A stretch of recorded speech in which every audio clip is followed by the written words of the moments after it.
the Yes. audio like cut it Yes. out. Sorry. Go ahead. Okay. So welcome everyone. Thank you for logging on and attending this afternoon's program. My name is Matt Schumann. I am on the programming team here at Cary Library. Before we begin, just a few things to note. Please let me know in the chat if there are any technical issues that I can try to resolve. And if you have any questions or comments, please use the Q&A button and those will be addressed at the end. This program is made possible by the generous donors to the Cary Library Foundation. I'd like to now introduce Ashley Rooney, the past president of the Lexington Field and Garden Club. For the past year, Ashley has brought a varietal group of local gardening experts to the library to answer every imaginable question for our gardens. This summer, Ashley will be here virtually until August 21st, each Wednesday at 1 p.m. So now please welcome Ashley. Thank you, Matt. And I should announce that Matt now has a vegetable garden. We have convinced him that gardening is a good thing to do. And he's growing tomatoes and zucchini, he says, and I'm very proud of him. And today we have a first. And I have to thank Miranda Cohen, who we were chatting one day and I said, I'd really like to do something about Asian gardening. And she said, I know just the people. And she introduced me to our three speakers today. And then we worked out this program, which is going to encompass a large amount of Asia, and not just China, but India and all sorts of places.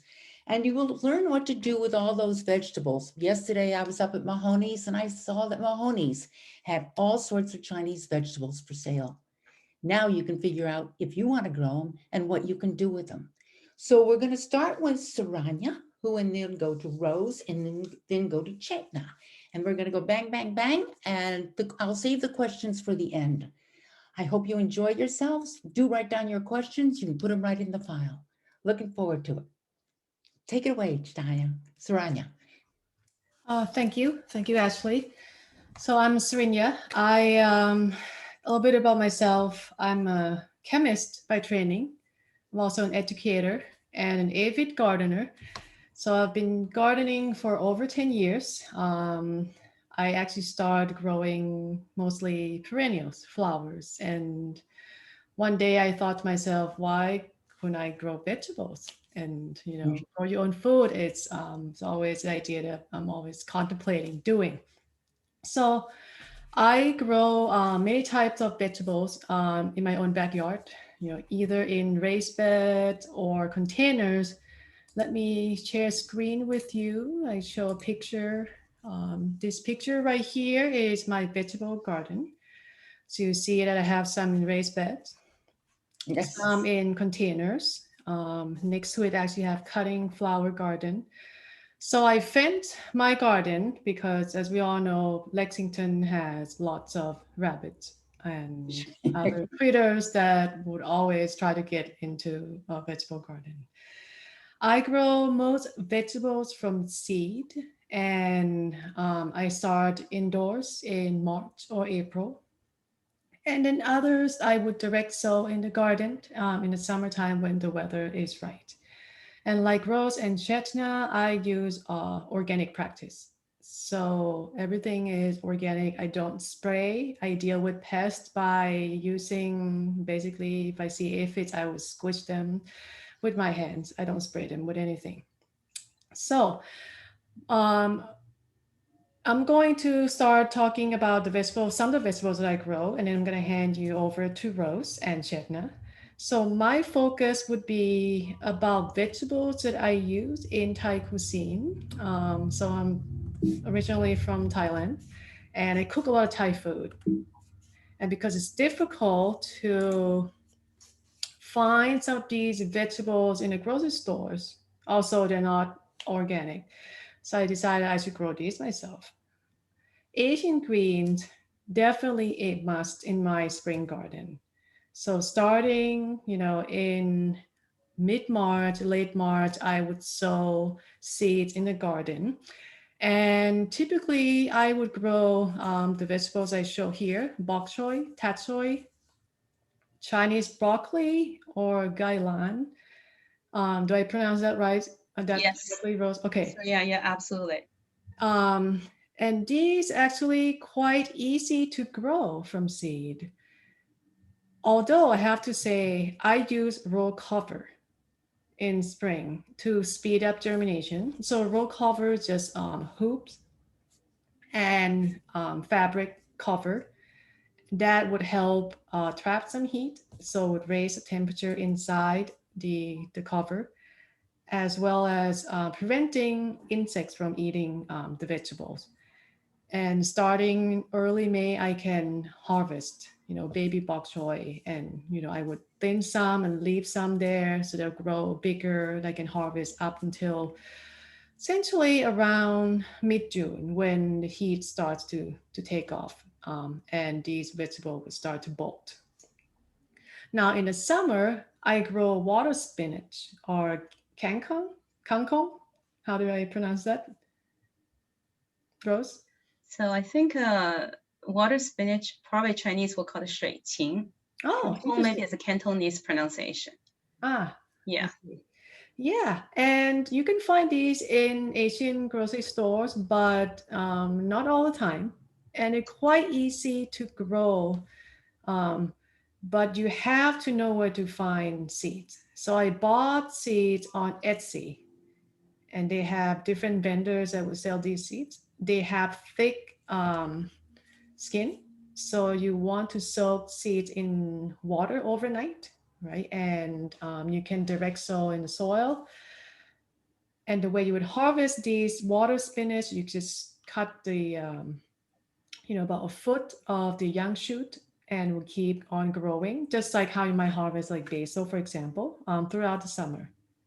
All of these greens are great. Stir fry, you can steam, you can put them in soup. Essentially, I treat them, would eat them just like, other greens like spinach.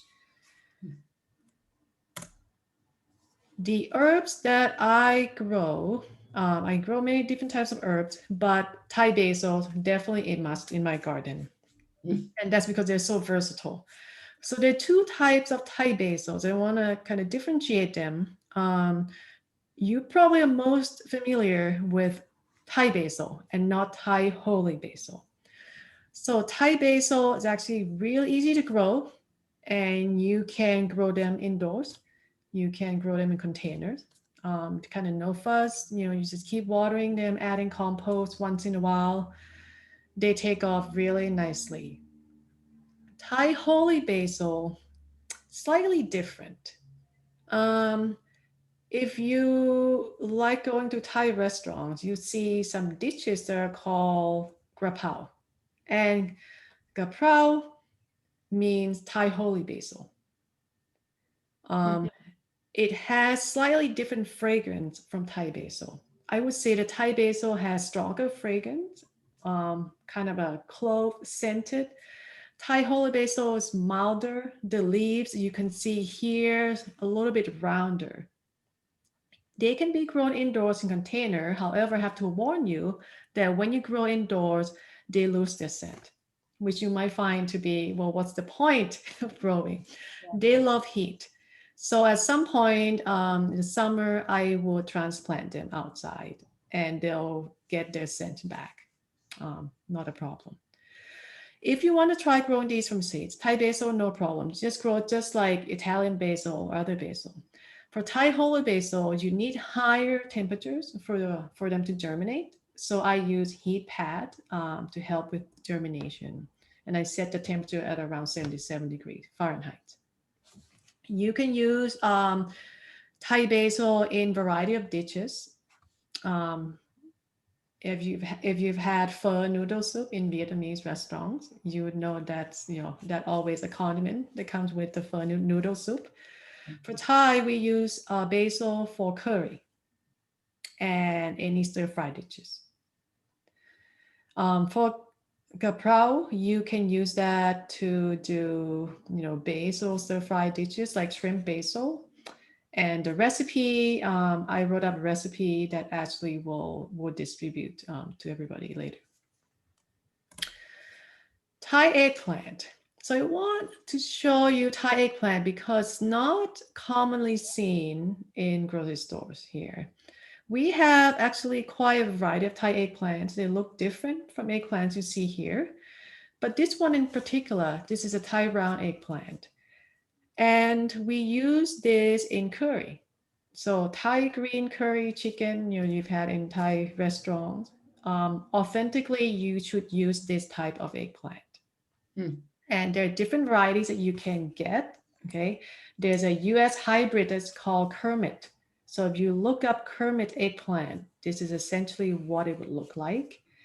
There are other varieties like Chao Phraya, Pet Siam. They all look pretty similar. And the cool thing about this eggplant is that you can eat them raw or cooked. So when you eat them raw, you just quarter them and you make dipping sauce. I've actually never tried with hummus. I'm not really sure what to go with that. Maybe something a little bit stronger than hummus. And the flavor, I would say, kind of like a hybrid between a raw squash or zucchini and an eggplant. Sweet, a little bit crunchy, has a slight bitterness to it when it's raw, but when it's cooked, it's just sweet. So how do you grow this? Well, I start seeds indoor. I get seeds from, this is on Etsy. I can also get this from, I think it was Baker Creek, which sell a lot of rare seeds. You would germinate just like how you do other eggplants. So higher temperature, I use heat pad, and I would transplant seedlings around mid or late May, depending. So I will look at the temperature, the forecast. And if the night temperature is above 50, 55 degrees, then I would feel comfortable transplanting them. And the nice thing is they can be grown in containers successfully. Mm. Now, this is one of my favorite vegetables to grow, long bean or asparagus bean. It's a type of pole bean, delicious. It has this glossy dark green, really long, about a foot long. Some varieties can be longer than that. The best thing is it's easy to grow. Just like bush beans, you stick seeds, put in soil, water, and a few days later, you see the plant. And it's so nice because you can build, trellis, they'll climb. They have really beautiful flowers. I think this one's purple. Now, because we live in the Northeast with, this year particularly, we have temperature fluctuation.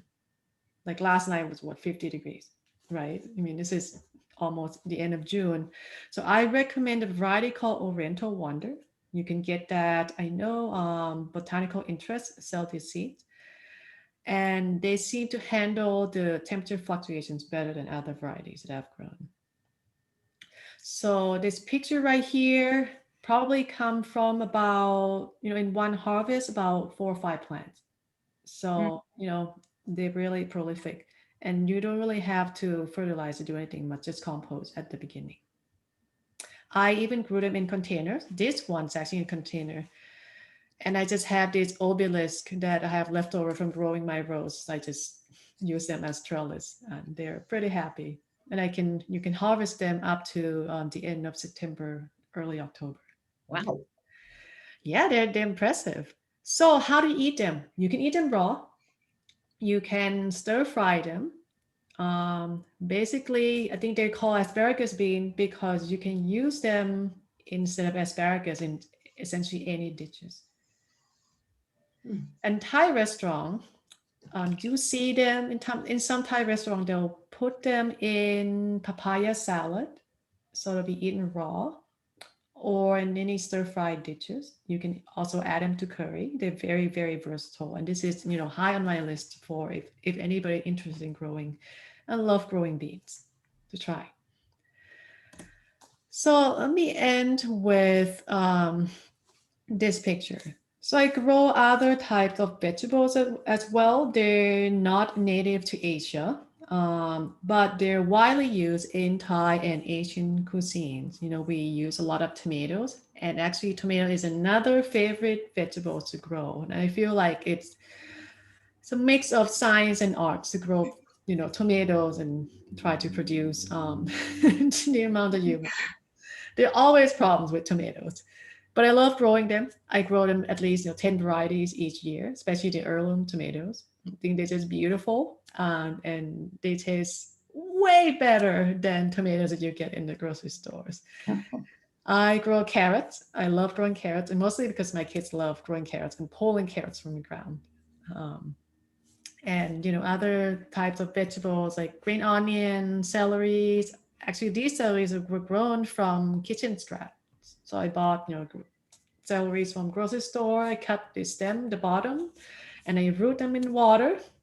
I got roots and I just stick them in soil, and here they are. Very easy, very pleasant. So I'm happy to answer questions about any of these vegetables at the end. But right now, let me pass you over to Rose, my friend. Thank you, Sirinya. Yes, This is very, very fun. Yeah. So me- while Chetana is launching the slides, we'll share the presentation slides. So I just want to briefly introduce myself. I'm Rose. I'm professional. I'm data architect and business intelligence specialist. I have to say the pandemic brought me my passion to another level because I met Sirinya and Chetana and the other women, through the Facebook, as well as I joined a WeChat Chinese group, gardening group. So there is so much fun I experienced. So if you look at the first of the slides right in front of you, my journey starts growing cucumber about 3 years ago. So I ordered a pack of seeds, Chinese cucumber seeds from Amazon, and I forgot it. By the time it's mid of June, I was thinking about, wow, I have a seeds. Why don't I just put them in the ground to see? So I put them in the ground. In about 10 days, germinates. And about 45 days later, I have a delicious cucumber. And as Sirinya mentioned, that she looks for the vegetables that she couldn't find in the market. For me, it's the taste of the fresh grown vegetable in your garden. It is so good. I've never had such a good vegetables. So I immediately use it to make a cold noodle dish. Using my mom's recipe with ground turkey and sliced cucumber, and my kids love it. So both me and my husband were very motivated after this cucumber. So we ordered the first set of raised beds boxes from Amazon. And after we got 4, we think we need 8. After we got 8, we actually indeed at the end of that year we got 12. So those boxes prepared really well, and it's so helpful during the pandemic. You can see from this picture, every one of them holds the vegetables. And last summer is the summer that I grew probably 15 to 20 different varieties of vegetables. It's a great experimentation. So it helped me to nail down the vegetables as my favorites, which I'll introduce a couple more in the next couple slides. Next, please. So if you go to any Chinese gardener's, garden, you will see Chinese chives. This is one of my favorite, not only because it comes out as the first vegetable you can harvest when the snow melts, the spring comes, it tastes great. Chinese chives also called garlic chives because it has this little garlic flavor. Compared to the American chives, it's flat leaves. It's really delicious. When you can use it with turkey to make dumplings filling. You can use it with, the flat noodles as well as the eggs to make a salad, or make even further as a chive pockets, right? You can just eat as salads as well. So it's also very easy to grow, right? You just need to give a little fertilizer once a month. It's a very rewarding. You can harvest multiple times throughout the summer.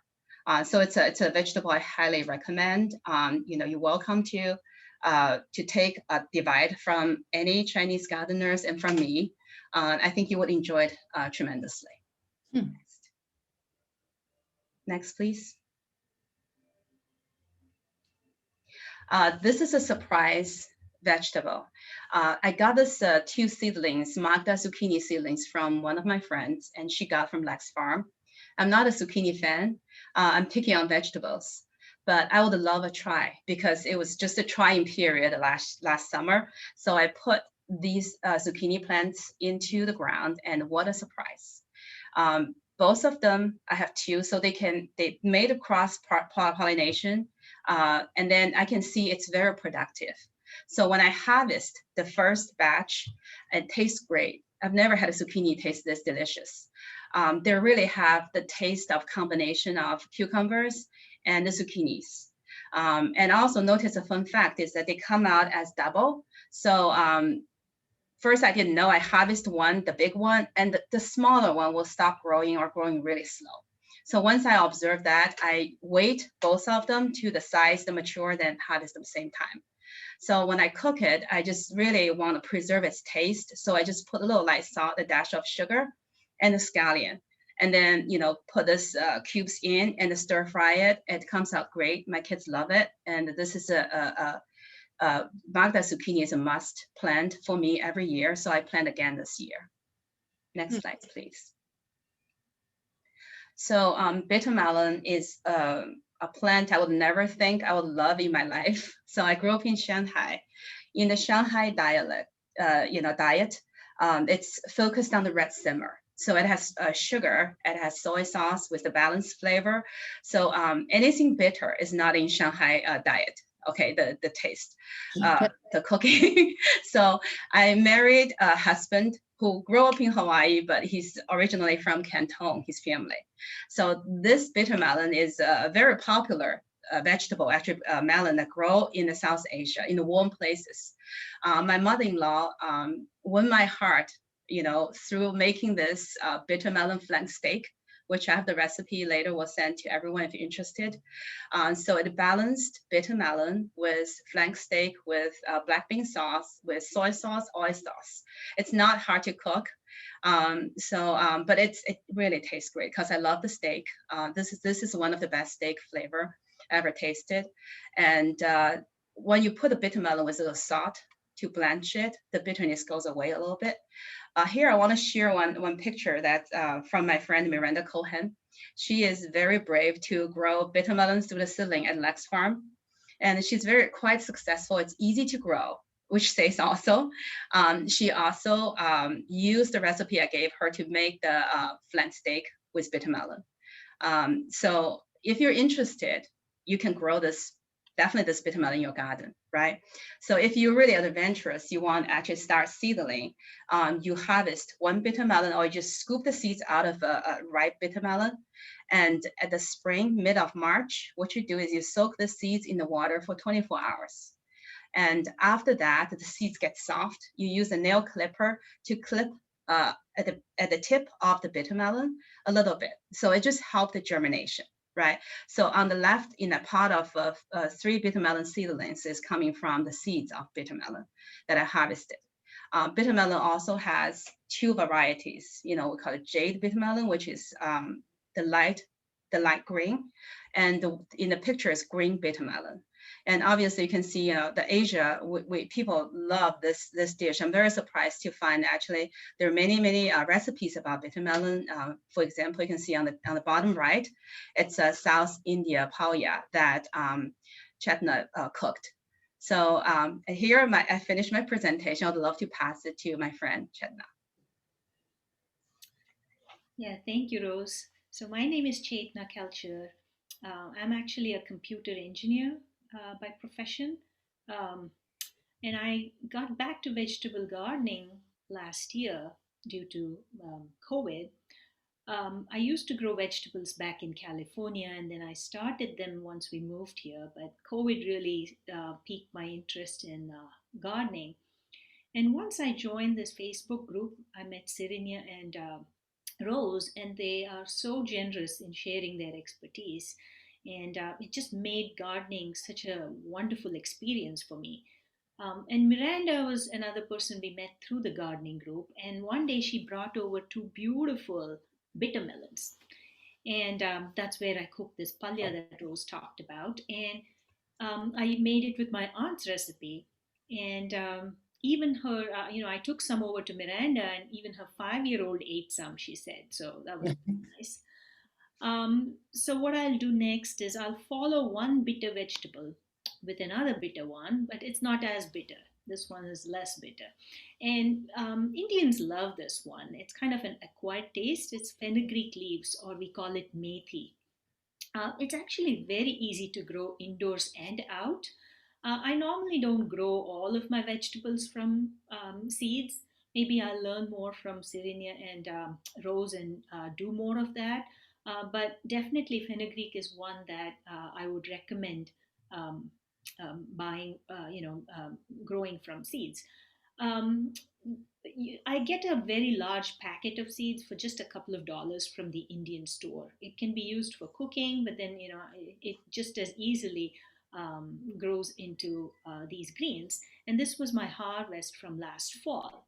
And like other seeds, I do soak it overnight in water to speed up germination. It's very easy to grow.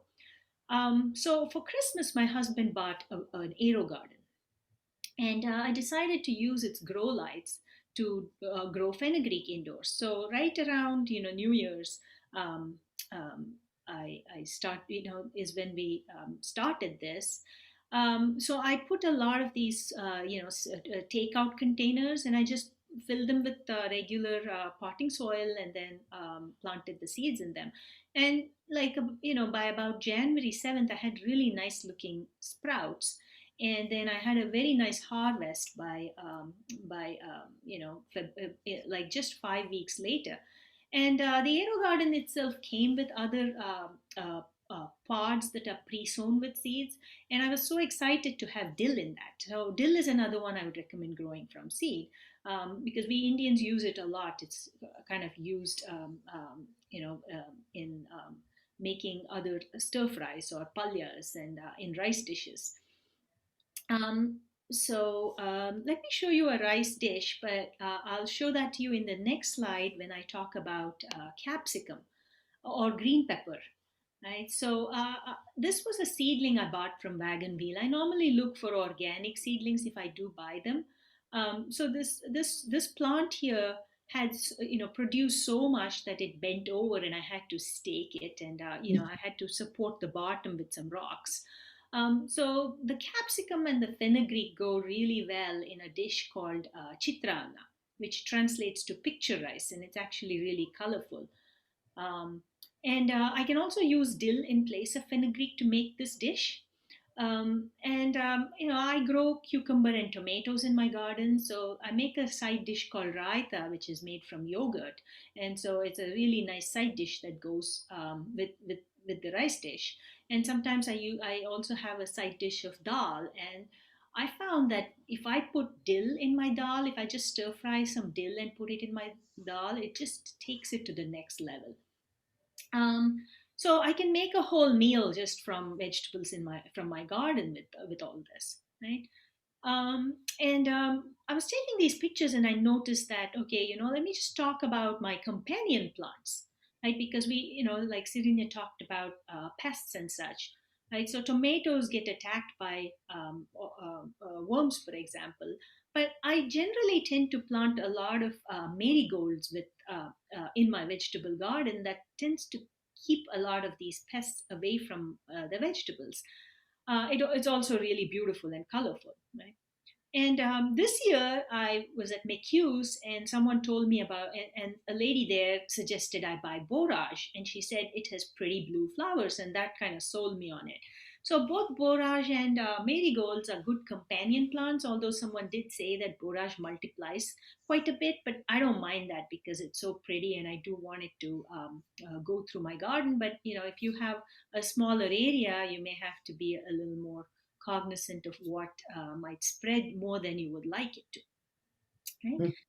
So in this dish, notice this nice big bright green leaf. So that's a curry leaf, right? Which is also India's wonder herb. So you really don't have a substitute for curry leaves, right? So if you don't have it, just skip it. But it gives a very nice flavor in dishes when it's added. And the way to add it, is generally by a process called wagarne or tempering, where we quickly heat up some spices in hot oil and then just add these curry leaves at the end. You don't want it in the hot oil for too long because they burn very easily, so it's just for a few seconds. And it goes really well in a lot of different dishes like the rice dish or in dals and curries and so on. So last year I bought a seedling from the Indian store. This is how it looked. Unfortunately, my seedling didn't really make it.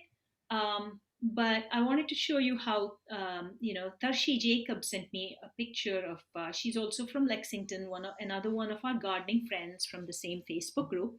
And she has a plant that, that she's had. It's a small tree now. She's had it for over 4 years. And if you want to grow this in Massachusetts, of course, you have to bring it indoors in the winter, and she keeps it near a window. In the spring and the summer, you can keep it outdoors. So there are a lot of my friends who've successfully grown curry leaf in their house. Now, I just wanted to show you how this looks in a tropical country, in India. So my aunt, this is my aunt's tree in Bangalore. It's lovely. And growing up, we could always just pick this from our garden. So I'm kind of, I'm motivated to grow this, to try growing this again, Mm. especially since Tharshi had so much, success doing it. Okay, so okra is another one that actually grows in Massachusetts. It does best in warm weather and dies with frost. And if you start seedlings indoor, you can start the seedlings indoors in March, and you can sow the seeds, and then in about 10 days you'll have seedlings, and you can then put them out in your garden. Um, um Only by about early June, because you want the soil temperature to be about 65 degrees. Okra is in the hibiscus family, so its flowers are really pretty, like this flower here. And once you have the flower, pods are ready to harvest in less than a week, like 5 to 6 days, because you don't want to wait for the pod to grow, get too big. So you want to harvest it while it's still tender, about 3 inches in length. Now there's hair on all parts of the plant, so you might want to wear gloves or long sleeves if it causes some skin irritation. Now these pictures were sent to me by my friend Rose and her friend Lou Dan. So thank you to them. There's a very popular North Indian dish called Bhindi Masala. I have a link to that here. That you can find in most Indian restaurants, but it's really good if you make it from the okra that you grow in your garden. So this is the very last slide. So sweet potato, we all know how nutritious sweet potatoes are, packed with C vitamin and fiber.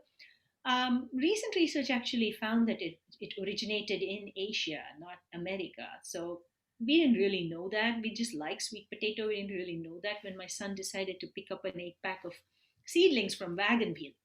So we planted them in June, and we had this harvest by October 4th, right? No. They needed zero care, and they sent out really beautiful long vines.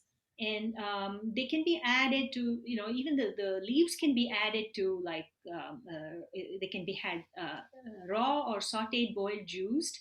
But we never really got to use them. We had a groundhog that just came and ate all the leaves in one meal. Oh, And I actually have my dog Nugget is my trusty helper. She's always with me, but I guess she was sleeping on her job because she let the groundhog eat all the leaves. But this year we have 3 fox cubs in our yard, and they seem to have solved the groundhog problem. We don't see him anymore. you were very lucky to have those fox gloves. They are cute. Oh, they are so adorable. So the dish I make is called majgehuli. I make many dishes with sweet potato, but one of them is called majgehuli. It's a very refreshing yogurt-based dish. It usually showcases one vegetable. But last fall, I made it with both cucumber and sweet potato. Why not, right? Break the rules. It was delicious, and you can see curry leaves in them. And I also made a vegetarian chili with the same sweet potato, and it was just outstanding. So that's all we have. I think I'm going to stop sharing. And there we are. And I have some questions myself, and I see we have 2 in the Q&A. So why don't we start with that? How do Chinese cucumbers differ from the more common type? I was questioning that too. Okay, that's a really good question. I think from appearance, outside the Chinese cucumber is just more prickly. You see those little pricks outside the skin, but from taste wise, this is the difference is that it's crunchier, it's sweeter. That's my personal preference. So I think those are the major things that the from appearance and from the inside that the difference. Do you eat the is. peel of the Chinese cucumber or do you peel it? I don't even peel it. I'm used to that prickly thing. Okay. My husband, when he eat it, he peel it. So he's American. Yeah. So And another question about the cucumber. Some Americans complain about heartburn from our cucumbers.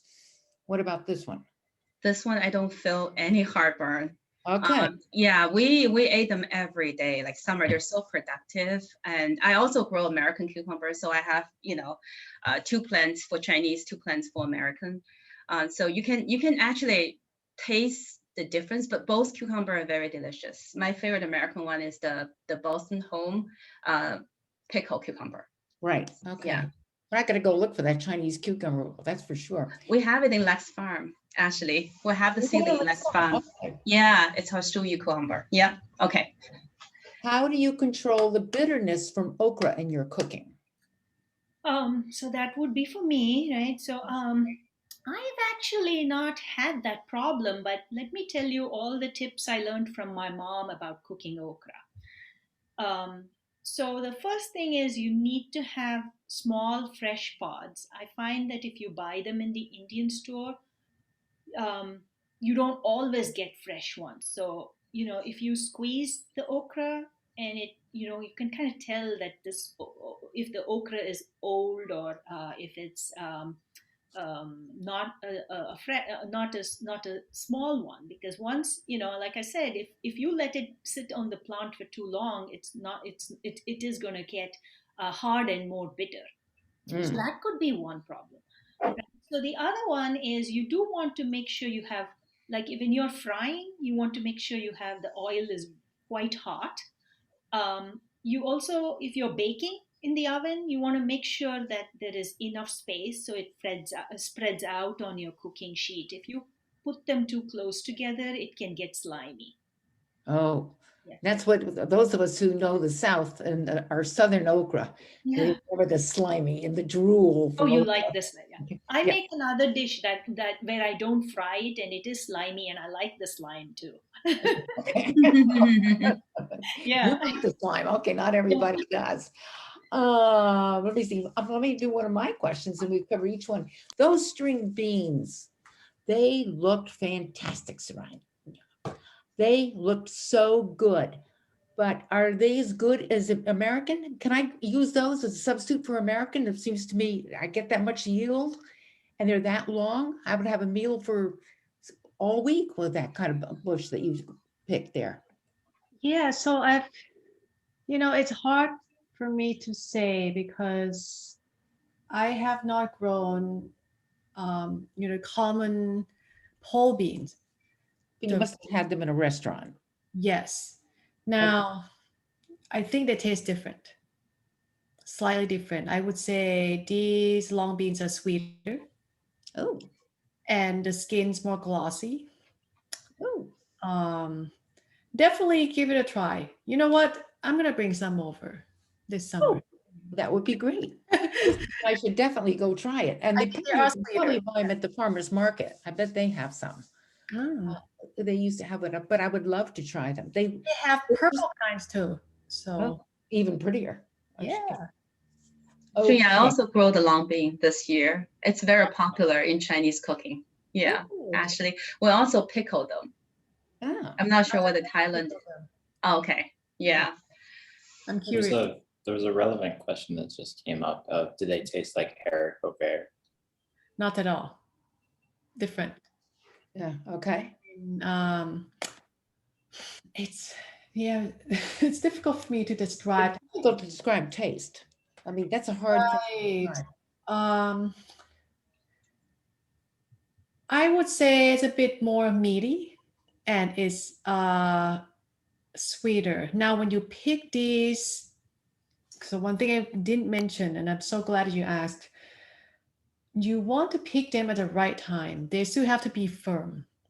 Right. The pods start to become kind of swollen Uh-huh. and tender, soft, then that's past the prime and I wouldn't eat it. I would just let that go to seeds and then collect the seeds. Okay. So you want to, you want to wait until it's still green and firm. I would actually go out and check on them every single day because sometimes even a day they can really pass that peak, especially in summer. They It's grow. like picking my pea pods then. I don't want my pea pods to have big fat peas in them. Yes. Yeah, exactly. Exactly. To do it that way. I also grow the haricot verde, and they're not as prolific at least in my garden as these long beans. So Okay, they're French. they're French. A little choosy. They're petite.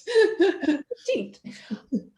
Vidya wants to know, how do you increase yield? I usually get a few green peppers or eggplant, but that's about it. Yeah, I need a lot of sun. I'll tell you that one thing. You need good soil.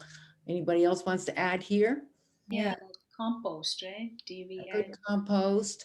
I remember meeting an Italian farmer years ago, and she told me for peppers, you take 4 wooden matches when you plant the plant, and you put them head down in a square around the plant.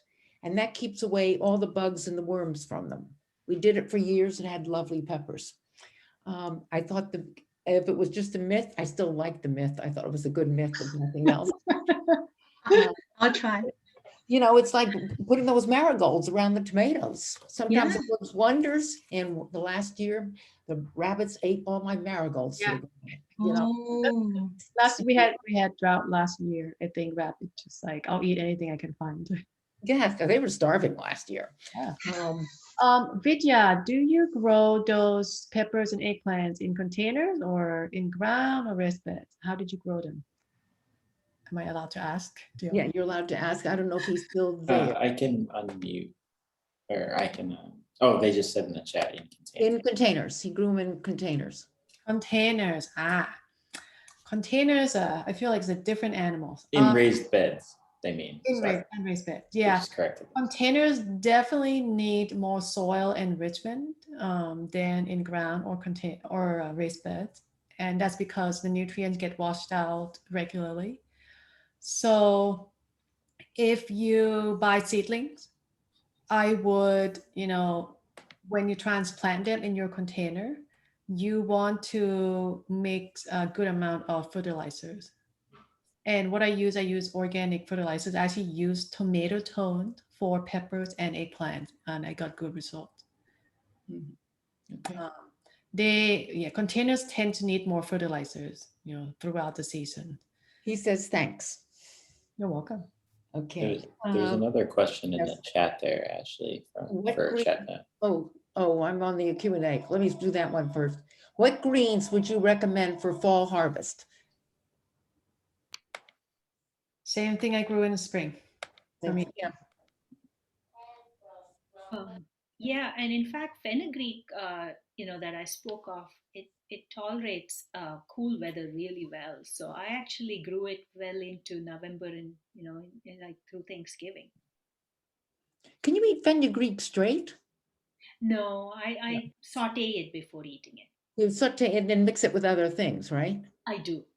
Yeah. Okay, Vidya wants to know, how can I join? Oh, I lost it. The Facebook. I will send her an invite if I can.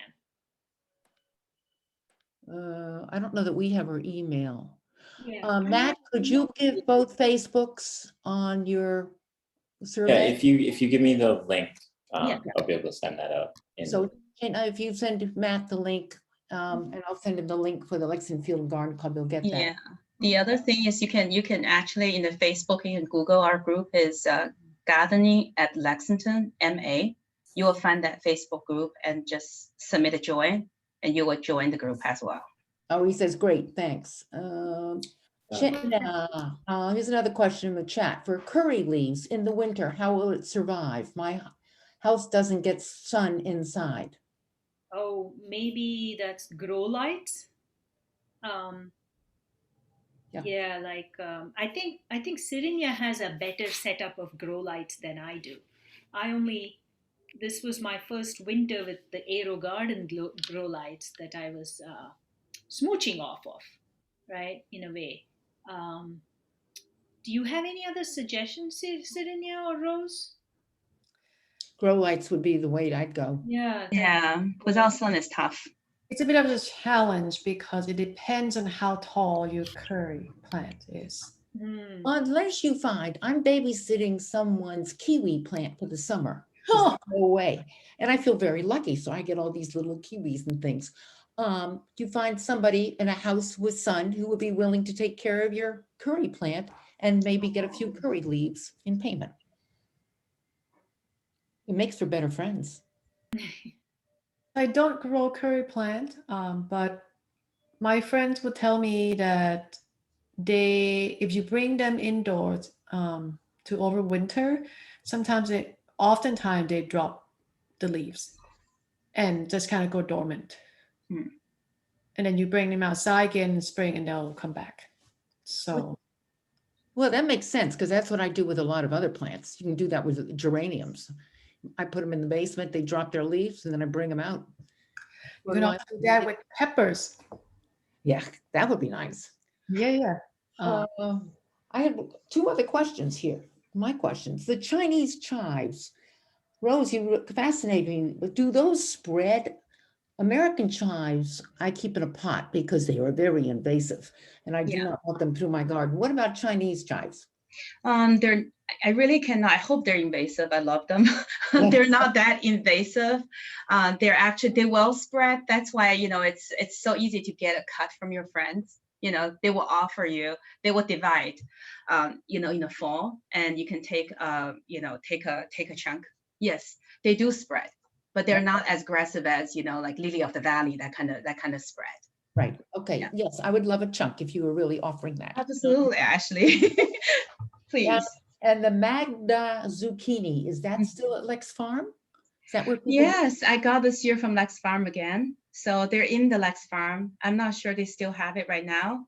No, it's probably too late for it now. But Yeah, it's probably too late, a little bit too late right now. Yeah. I didn't find them in any other farm, but in our Lex Farm. Very proud. Yeah. So I think maybe one of the things is we keep spreading the word, more farms, more nurseries will get more of these seedlings and seeds so that we can grow that way. Yeah. Which would be really nice. I mean, because you've opened my eyes to a lot of things that I want to go get, like the long bean and this Chinese chives. And you made local even sound better than I remembered from my days in Mississippi.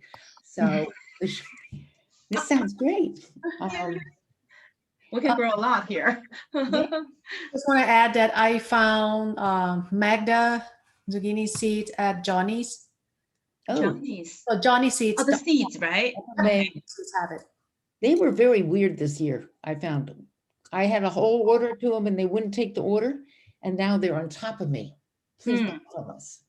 So I had gone to somewhere else instead. Any last minute things you want to add to for your listeners here and the people who are going to be watching this on YouTube? Guys, before we wrap it up, close it up. I would encourage everyone join us in the gardening group, the Facebook gardening group. It's a good book. Yes, it's a great group. I have to say that, first I just meet Sirinya and Chetana, through the Facebook. And then we figure out, I can drive to both girls' house in 1 minute, walk like 10, 15 minutes. So, and it's just such a lovely group. And, everybody's so supportive. You get to share the seedling and plants and just make our community prettier and beautiful.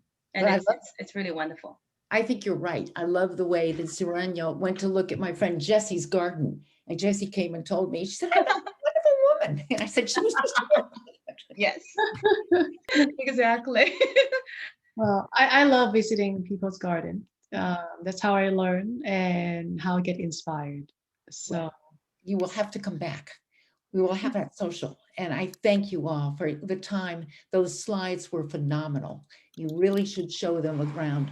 to other things. I once heard there was, Rose, you may know about it, there's a Chinese gardening group. They might want that. Yes. Yeah. Be good to share with the other people. Yeah, there are so many masters in that Chinese gardening group.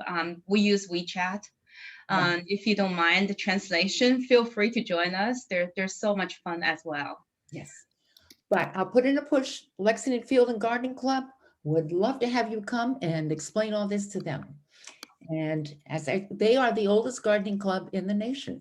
So they certainly can do some learning here. It would be good for them. Meanwhile, go out and enjoy this beautiful weather now that we have it and before the 90 degrees comes back. Thank you all. It was wonderful. Ashley, thank you so much for inviting us. Okay, it was great. Thanks, Matt. Thank you all. Bye all. Have a good weekend. Yeah. This will be on YouTube after in a few days. And you'll have their recipes too. Yeah, I'll send those out. Okay, great. I'm going to wrap. 15 new messages. Wait a minute. Oh, that's all. Thank you. I learned. People are saying I learned a lot. Thanks a lot. There's a food lane on Mass Avenue in the Arlington side of Cambridge. I mean, go to Spiceland. There's just a different store recommendation. Okay. Thank you so much for such a lively session. I learned so much. Oh, Chetana, which Indian store? I go to Spiceland and never saw. She answered in the chat. Yeah, so I got my seedling from Indo-American Convenience Store in Acton, but Patel Brothers on Moody Street in Waltham is a pretty good one. They'll have a lot of stuff. Oh, on Rooney Street. I go up to the one in Burlington too. Okay. I don't go there. I go to the other two. I got the Tulsi from there, which is Sirinya's Thai holy basil. It's called Tulsi in India, the holy basil. Okay. So again, I should wrap up. I did wrap up and then I started talking again. That didn't help everybody. Go have a lovely weekend. Thank you, Ash. Get all those Thank weeds. you. Bye Yeah. bye. Bye. Nice to